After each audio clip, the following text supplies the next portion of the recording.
Last class में हमने question number 6 किया था क्या? Yes sir. ठीक। क्वेश्चन नंबर 7 देखिए। क्वेश्चन नंबर 7 देखिए, Raj and Dev are equal partners, मतलब प्रॉफिट शेयरिंग रेशियो इक्वल है। From the following trial balance as on 31st March 2009, as on 31st March 2009, you are required to prepare trading profit and loss account for the year ended 31st March 2009 and balance sheet as on that date. उस date की balance sheet भी बनानी है। तो trial balance दिया हुआ है, नीचे 6 एडजस्टमेंट्स दी है, तो एडजस्टमेंट का मार्किंग पहले लगा लेते हैं। The balance of machinery account include 2000 the purchase of new machinery on 1 October 2008। इसका कुछ नहीं करना है।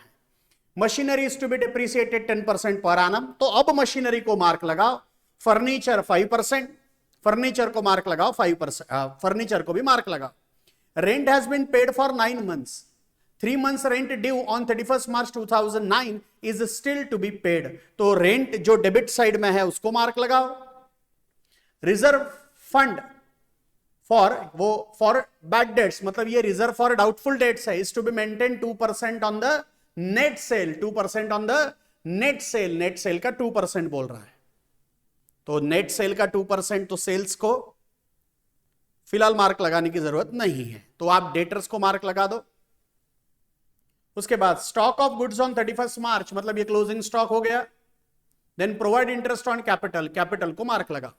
तो लिखिए in the books of partnership firm, in the books of partnership firm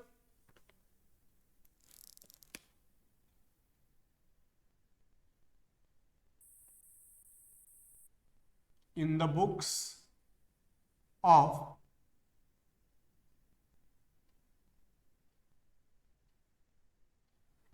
partnership firm,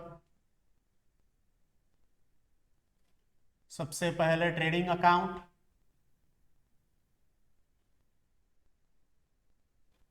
for the year ended 31st March 2009,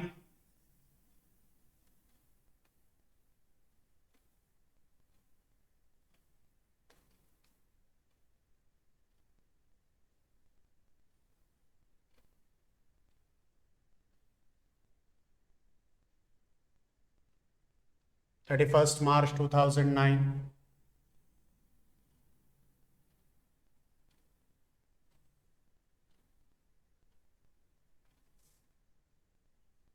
then profit and loss account,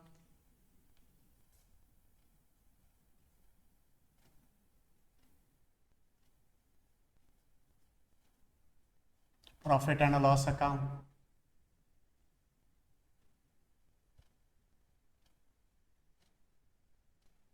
for the year ended 31st March 2009,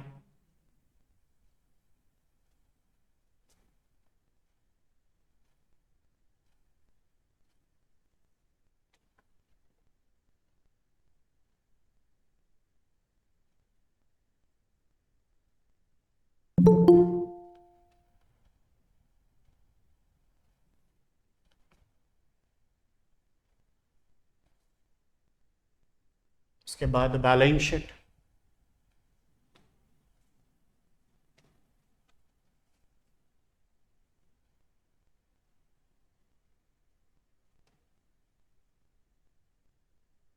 balance sheet as on 31st March 2009,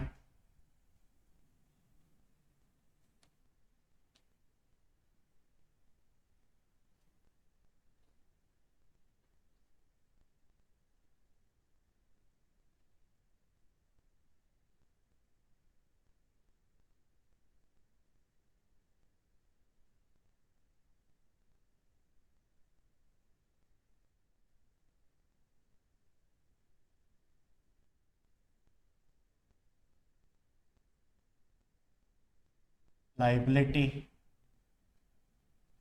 amount, assets amount. हो गया ruling? Yes sir. Yes sir. Yes, sir. ठीक है, देखिए सबसे पहले trial balance को post करते हैं। ट्रायल बैलेंस में सबसे पहले दिया है ड्राइंग्स। ड्राइंग्स मतलब ओनर ने बिजनेस में से निकाला हुआ पैसा। ड्राइंग्स मतलब ओनर ने बिजनेस में से निकाला हुआ पैसा। तो ये ड्राइंग्स कैपिटल के साथ एडजस्ट करेंगे, ड्राइंग्स कैपिटल के साथ एडजस्ट करेंगे। तो ड्राइंग्स को कैपिटल में से माइनस करेंगे तो बैलेंस शीट के लायबिलिटी साइड में राज कैपिटल, उसके नीचे लेस ड्राइंग्स, लेस ड्राइंग्स। तो राज का ड्राइंग्स है 4500, 4500। इसके बाद 3-4 लाइन छोड़कर देव कैपिटल, देव कैपिटल, उसके नीचे उसका ड्राइंग माइनस करेंगे। देव का ड्राइंग्स कितना है? 4000, 4000। ठीक, तो ड्राइंग से कैपिटल में से माइनस होता है, इसीलिए कैपिटल में से माइनस कर दिया। उसके बाद परचेसेस, परचेसेस ये एक्सपेंस है और परचेसेस ये बिजनेस का डायरेक्ट एक्सपेंस है, इसीलिए ये जाएगा ट्रेडिंग अकाउंट के डेबिट साइड में। नीचे क्रेडिट साइड में चेक करो कहीं परचेस रिटर्न है क्या? नहीं है, तो परचेसेस को आउटर में जाने दीजिए, एक लाइन छोड़कर लिखिए परचेसेस 28,500, 28,500। उसके बाद इंपोर्ट ड्यूटी। इंपोर्ट मतलब जब गुड्स हमने दूसरे कंट्री से इंडिया में लाए और लाते समय हमने इंपोर्ट ड्यूटी पे किया, तो इंपोर्ट ड्यूटी ये परचेस करते समय का एक्सपेंस है, इसीलिए ये इंपोर्ट ड्यूटी जाएगी ट्रेडिंग अकाउंट के डेबिट साइड में। तो ट्रेडिंग के डेबिट में लिखिए to import duty, to import duty कितना? 1500, sorry 1000। Then sales manager salary. हो गया ना बच्चों, यहां तक लिखना सबका? Yes, sir. Sales manager salary, हमने हमारे गुड्स बेचने के लिए एक सेल्स मैनेजर रखा, वो सेल्स मैनेजर को सैलरी देनी पड़ेगी, तो बिजनेस के लिए वो एक्सपेंस है, लेकिन वो सेल करते समय का एक्सपेंस है, मतलब ये इनडायरेक्ट एक्सपेंस है, इसीलिए ये जाएगा पी एंड एल अकाउंट के डेबिट में। तो पी एंड एल अकाउंट के डेबिट में to sales manager salary, sales manager salary कितनी है? सेल्स मैनेजर सैलरी सर 3,500 रुपया, तो 3,500। ठीक, उसके बाद रेंट, रेंट एक्सपेंस है, रेंट एक्सपेंस है, इनडायरेक्ट एक्सपेंस में आएगा पी एंड एल के डेबिट साइड में टू रेंट। उसको मार्क लगा के रखा है बच्चों, 1200 रुपया इनर में लिखो।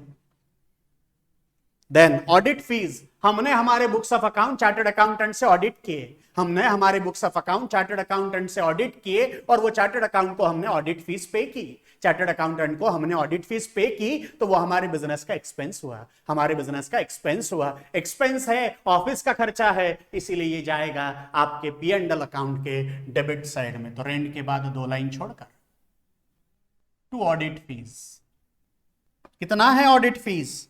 200, ऑडिट फीस है 200। देन बैंक चार्जेस, बैंक के चार्जेस एक्सपेंस है, बैंक के चार्जेस एक्सपेंस है, ऑफिस का खर्चा है, एडमिनिस्ट्रेशन का खर्चा है, तो ये आएगा पी एंड एल अकाउंट के डेबिट साइड में टू बैंक चार्जेस।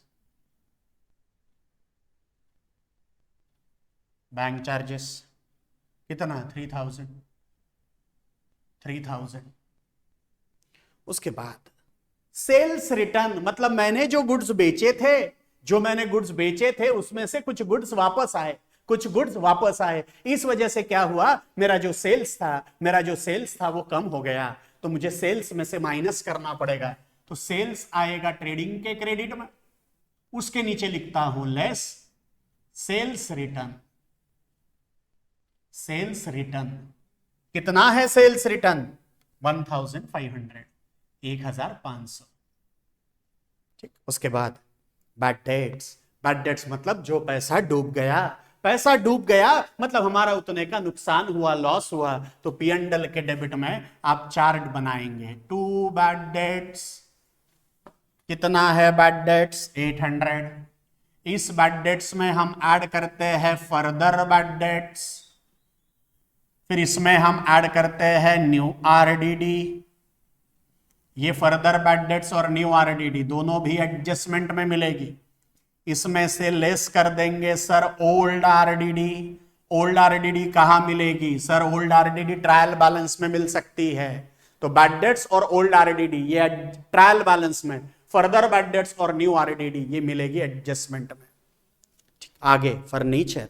फर्नीचर ये असेट है, फर्नीचर ये असेट है, तो बैलेंस शीट की असेट साइड में फर्नीचर। उसको बच्चों आपने मार्क लगा के रखा है, मार्क लगा के रखा है, इसीलिए उसको इनर में लिखेंगे फर्नीचर 3000। फर्नीचर 3000। उसके बाद मशीनरी। मशीनरी ये भी असेट है, उस पर भी एडजस्टमेंट है, तो उसको भी इनर में लिखिए मशीनरी। कितना है मशीनरी? 5000। 5000। ठीक। उसके बाद कंप्यूटर। हमारे पास कंप्यूटर है मतलब हमारी वो क्या है? असेट है। असेट है तो बैलेंस शीट के असेट में मशीनरी के बाद 3 लाइन छोड़कर कंप्यूटर। कंप्यूटर ये भी असेट है, लेकिन इस पर मार्क लगाया नहीं है तो इसको आउटर में जाने दीजिए। Computer 10,000। Computer 10,000। Then cash with bank. Bank में हमारा पैसा है, बैंक में हमारा पैसा है मतलब हमारी वो असेट है, हमारी वो असेट है, तो बैलेंस शीट के असेट साइड में cash with bank. Cash with bank कितना? 5200। 5200। Then debtors. डेटर्स मतलब कस्टमर। डेटर्स मतलब कस्टमर। कस्टमर मतलब वो लोग जिनको मैंने गुड्स क्रेडिट पर बेचे हैं, तो मुझे उनसे पैसा लेना है, मतलब पैसा रिसीवेबल है। Anything is receivable is are asset, तो बैलेंस शीट के असेट में लिखता हूं डेटर्स। इनर में लिखिए कितना है debtors? 21,400। 21,400। Motive power. Motive power ये फैक्ट्री से रिलेटेड खर्चा है, मशीनरीज के लिए लगता है, तो ट्रेडिंग के डेबिट में 2 मोटिव पावर। 2 मोटिव पावर कितना है? 7,200। 7,200। ये डेबिट बैलेंसेस का पोस्टिंग किया। अब क्रेडिट बैलेंस देखिए। सबसे पहले कैपिटल। कैपिटल मतलब ओनर ने बिजनेस में लगाया हुआ पैसा, ये पैसा हमें फ्यूचर में वापस करना पड़ेगा, मतलब बिजनेस के लिए ये लाइबिलिटी है। तो राज का कैपिटल है 20,000, उसमें से 4,500 माइनस हो गया तो 15,500। देव का कैपिटल है 15,000, 15,000 में से 4,000 ड्राइंग्स तो 11,000, 11,000। Then sales 56,000। सेल्स इनकम है, सेल्स बिजनेस का डायरेक्ट इनकम है, तो ट्रेडिंग अकाउंट के क्रेडिट में सेल्स 56,000। उसमें से 1,500 माइनस करेंगे तो 54,500। 54,500। Then dividend. बच्चों हो गया ना यहां तक सबका? Yes, sir. Dividend. Dividend credit में है, डिविडेंड क्रेडिट में है, इसका मतलब ये डिविडेंड हमें मिला है। डिविडेंड हमें मिला है मतलब वो हमारा इनकम है, हमारा इनकम है, इनकम है, लेकिन अदर देन सेल है, इसीलिए पी एंड एल के क्रेडिट में जाएगा। तो 2 लाइन छोड़कर बाय डिविडेंड। डिविडेंड 200 रुपया, डिविडेंड 200। उसके बाद reserve for bad dates. Reserve for bad debts मतलब ये ट्रायल बैलेंस में दिया है, इसका मतलब ये ओल्ड आरडीडी है, तो ओल्ड आरडीडी 1,500। 1,500। ठीक। उसके बाद डिस्काउंट। डिस्काउंट क्रेडिट में है, डिस्काउंट क्रेडिट में है मतलब वो इनकम है, तो पी एंड एल के क्रेडिट में bye discount. Bye discount 100 rupees. उसके बाद क्रेडिटर्स, ये भी क्रेडिट साइड में दिया है। क्रेडिटर्स मतलब सप्लायर, सप्लायर मतलब वो लोग जिनसे हमने गुड्स क्रेडिट पर खरीदे हैं, तो हमें उन्हें फ्यूचर में पैसा देना है, मतलब मेरे बिजनेस की वो लाइबिलिटी है। तो बैलेंस शीट के लाइबिलिटी में सन्ड्री क्रेडिटर्स, इसके बाद 2-3 लाइन छोड़कर सन्ड्री क्रेडिटर्स, सन्ड्री क्रेडिटर्स कितना 7,200, 7,200। ठीक, समझाए सबको यहां तक? Yes, sir. ये आपके ट्रायल बैलेंस का पोस्टिंग हो गया। अब ट्रायल बैलेंस का पोस्टिंग हुआ, लेकिन उसमें कहीं पर भी ओपनिंग स्टॉक नहीं था, तो यहां देखो लिख के रखो opening stock, opening stock dash दे दीजिए। अब ओपनिंग स्टॉक ना देने के दो कारण हो सकते हैं। ओपनिंग स्टॉक क्वेश्चन में नहीं है, इसके दो कारण हो सकते हैं। पहला मतलब पिछले साल के सारे गुड्स पिछले साल बेचे गए,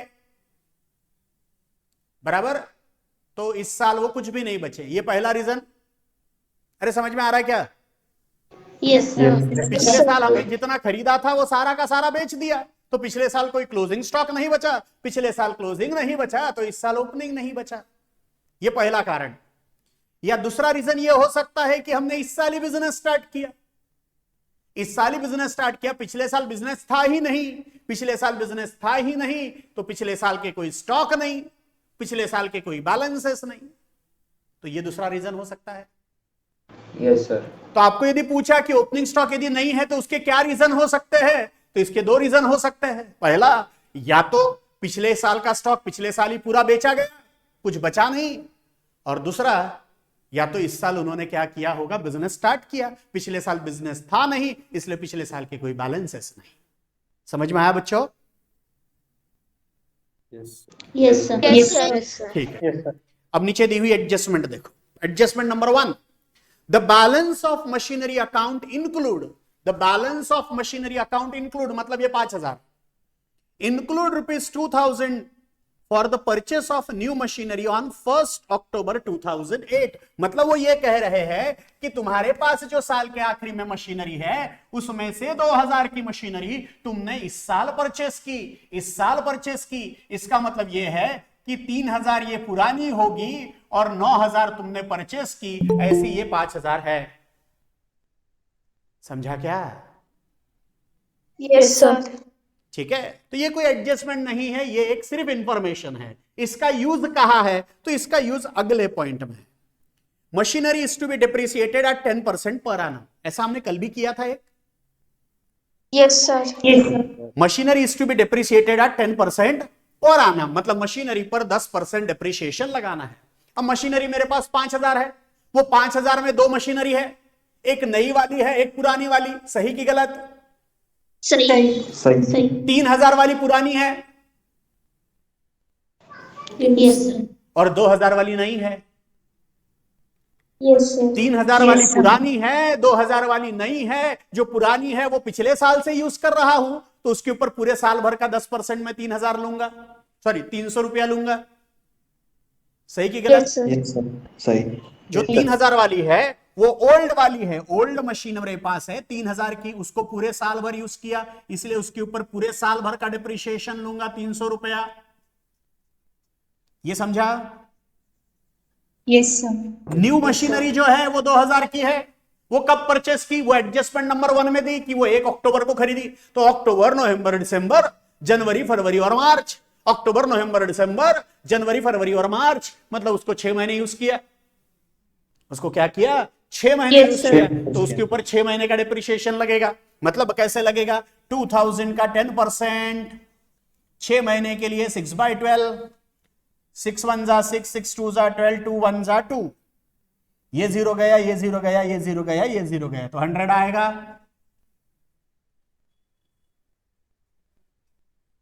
ऐसा टोटल डिप्रिसिएशन 400 आएगा। अरे बराबर क्या? Yes, sir. Yes sir. ऐसा टोटल डिप्रिसिएशन कितना आएगा? 400 आएगा। ठीक है, तो डिप्रिसिएशन अब मशीनरी में से क्या करेंगे?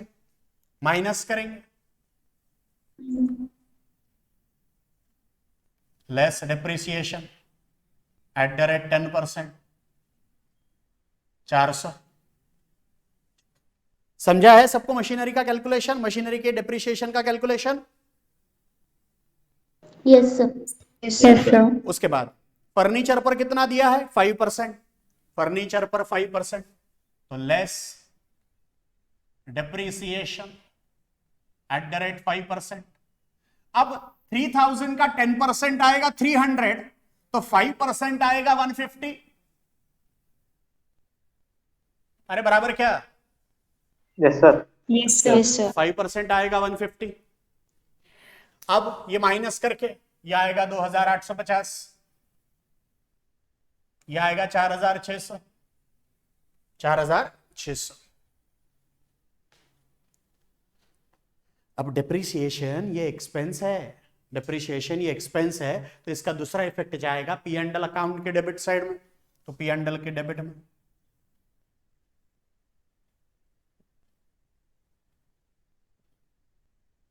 टू डिप्रिसिएशन ऑन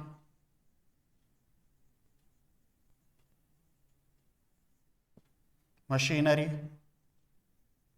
और ऑन फर्नीचर। मशीनरी 400, फर्नीचर 150, ऐसा टोटल 550, 550। समझाइए? Yes sir. यस। ठीक। सेकेंड एडजस्टमेंट सबको समझ में आई है? Third, rent has been paid for 9 months। मतलब ये जो तुमने रेंट पे किया है ये 9 months के लिए पे किया है। 3 months rent due on 31st March 2009 is still to be paid. मतलब 31st March 2009 को, मतलब साल के आखिरी में ये पता चला कि साल भर में जो 12 महीने होते हैं वो 12 महीने में से 9 महीने का पे किया, 3 महीने का पे नहीं किया। कौन से 3 महीने होंगे? जनवरी, फरवरी और मार्च।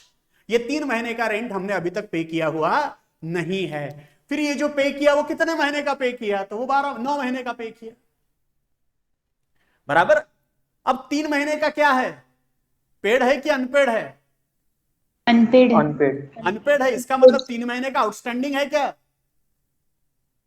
Yes sir. 3 महीने का आउटस्टैंडिंग है, इस साल का एक्सपेंस है, पे करना चाहिए था लेकिन पे नहीं किया। अब देखो बच्चों, जो 1200 रुपया पे किया वो 9 महीने का है,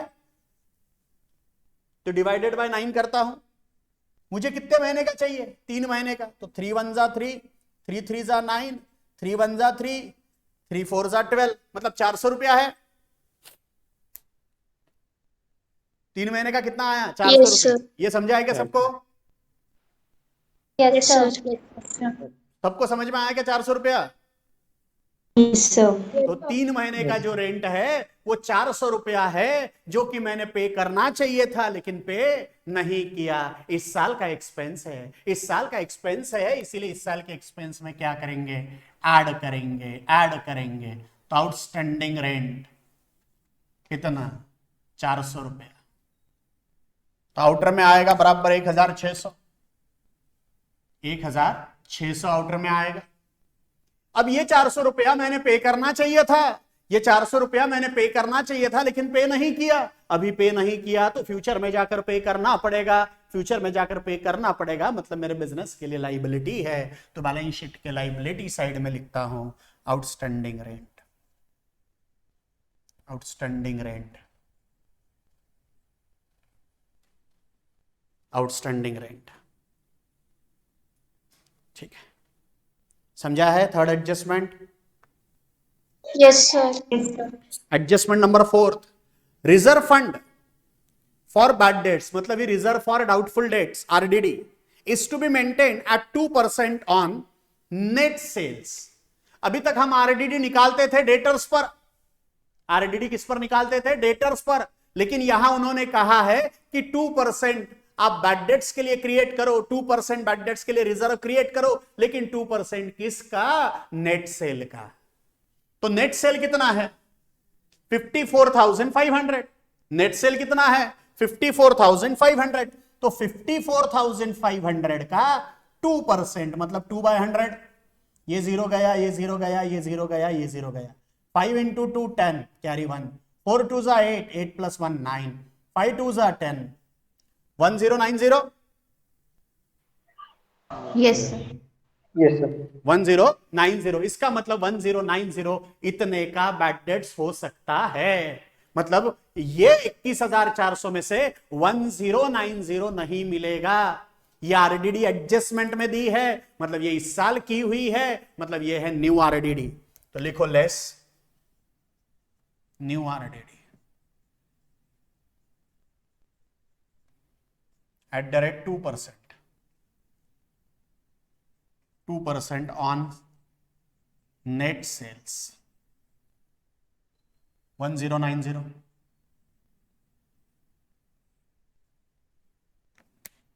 $20,310, 20,310। अब ये 1090 ये न्यू आरडीडी है, तो ये 1090 यहां आएगा। 800 प्लस न्यू आरडीडी 1090, 1890, 1890 माइनस 1500, तो ये आएगा 390, ये आएगा 390, बराबर है। Yes, sir. Yes, sir. Yes, sir. ठीक है, समझा ये एडजस्टमेंट नंबर 4 समझ में आई सबको। Yes, sir. Adjustment number 5, stock of goods on 31 March 2009 is valued at 8,000, मतलब साल के आखिरी में 8,000 रुपए के गुड्स बच गए, मतलब 8,000 रुपए का क्लोजिंग स्टॉक हुआ। तो पहला इफेक्ट ट्रेडिंग के क्रेडिट में by closing stock, closing stock कितना 8,000, 8,000। दूसरा इफेक्ट जाएगा बैलेंस शीट के असेट में, बैलेंस शीट के असेट में closing stock 8,000, closing stock 8,000, closing stock 8,000। ठीक है। Last, provide interest on capital @5% पर annum। Interest on capital, capital मतलब ओनर ने बिजनेस में लगाया हुआ पैसा, वो लगाए हुए पैसों पर बिजनेस क्या करेगा, ओनर को इंटरेस्ट देगा। बिजनेस क्या करेगा, ओनर को इंटरेस्ट देगा, मतलब पार्टनरशिप फर्म पार्टनर को इंटरेस्ट देगी। तो पार्टनरशिप फर्म के लिए खर्चा है, फर्म के लिए खर्चा है, इसीलिए P&L के डेबिट में लिखता हूं to interest on capital, interest on capital. Raj को देंगे, राज ने कैपिटल लगाया है 20,000, 20,000 का 5% 1,000। देव, देव ने कैपिटल लगाया है 15,000, उसका 5% 750, तो 1,750 बराबर क्या। Yes, sir. Yes, sir. Yes, sir. P&L के डेबिट में इसीलिए लिखा क्योंकि वो हमारे बिजनेस का एक्सपेंस है, इसीलिए P&L के डेबिट में लिखा। अब ये इंटरेस्ट हम ओनर को देंगे, ओनर को देंगे मतलब उसके कैपिटल में ऐड करेंगे। ओनर को हमें देना है मतलब हमारी लाइबिलिटी है, तो ये ओनर का अकाउंट है, उसके अकाउंट में जोड़ देंगे, इसीलिए ऐड करेंगे interest on capital, interest on capital. इस केस में 1,000 add interest on capital, interest on capital, इस केस में 750, 16,500 और 11,750, 11,750। ठीक, अब वहां दी हुई सारी एडजस्टमेंट हो गई है, हिडन एडजस्टमेंट एक भी नहीं है। अब क्लोज करेंगे। सबसे पहले ट्रेडिंग अकाउंट, ट्रेडिंग अकाउंट की क्रेडिट साइड 54 + 8 62,500, 62,500। डेबिट की टोटल 500 200 700, 8 और 1 9, 9 और 7 16, 1 36,700। Sir. अरे बराबर है क्या, Yes, sir.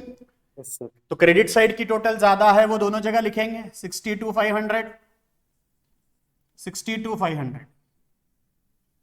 जो डिफरेंस है 0 0, 5 में से 7 नहीं 15, 15 में से 7 गए 8, 1, 1 में से 6 नहीं 11, 11 में से 6 गए 5, यहाँ 5, 5 में से 3 गए 2, 25,800,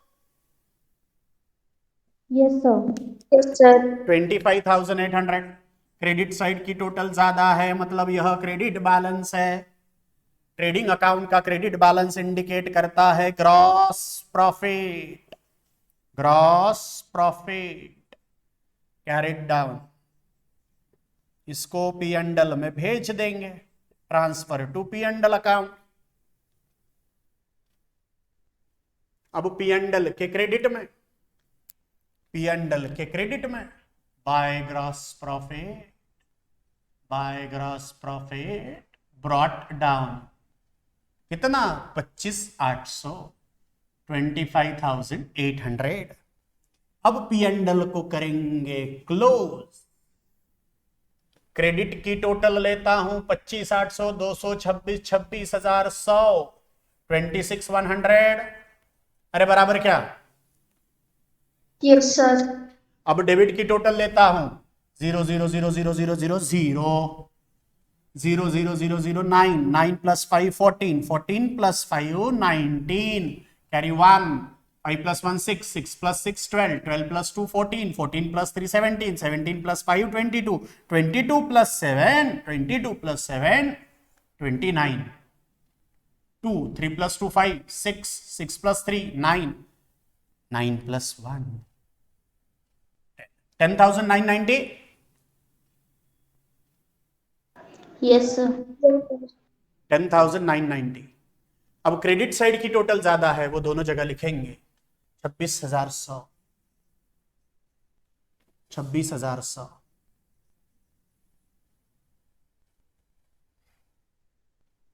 डिफरेंस 0, 0 में से 9 नहीं 10, 10 में से 9 गया 1, 0, 0 में से 9 नहीं 1, 10 में से 9 गया 1, 5, 5 1, 15,110।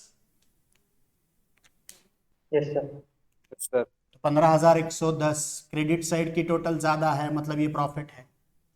प्रॉफिट है तो ये ट्रांसफर करेंगे ओनर को।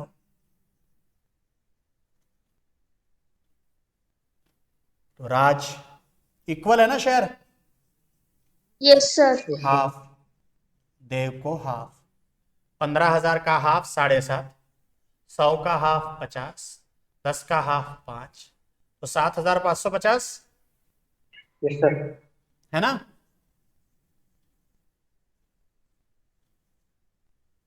नहीं 7,555,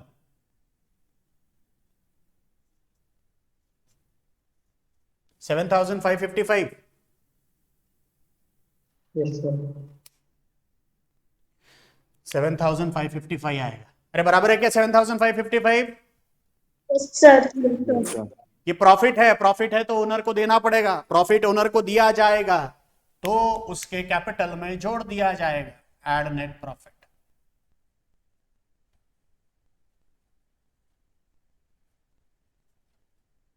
$7,555।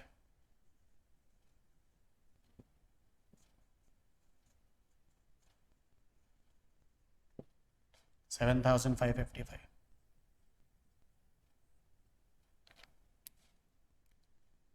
5 5 1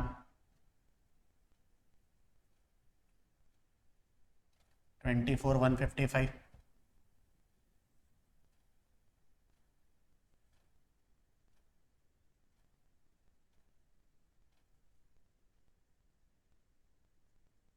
$19,305।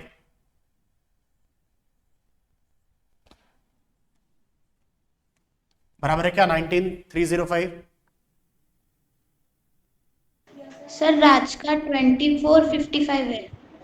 ओके ओके सॉरी, 2455 ठीक, 2455। अब टोटल लेते हैं 5 5 10, कैरी 1 5 और 1 6, 4 2 6 6 3 9,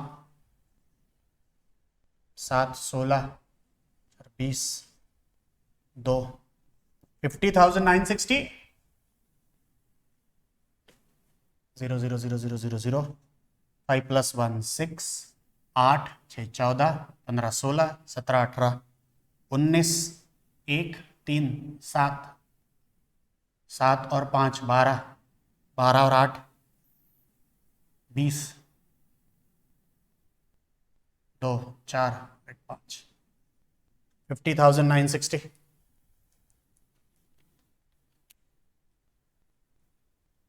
50,960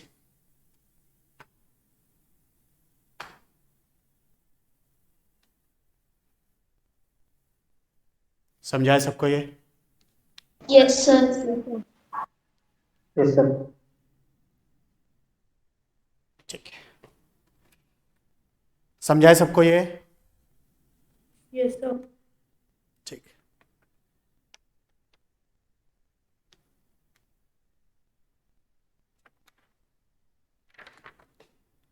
नेक्स्ट क्लास में बच्चों हम आगे कंटिन्यू करेंगे, कल आगे कंटिन्यू करेंगे। Thank you.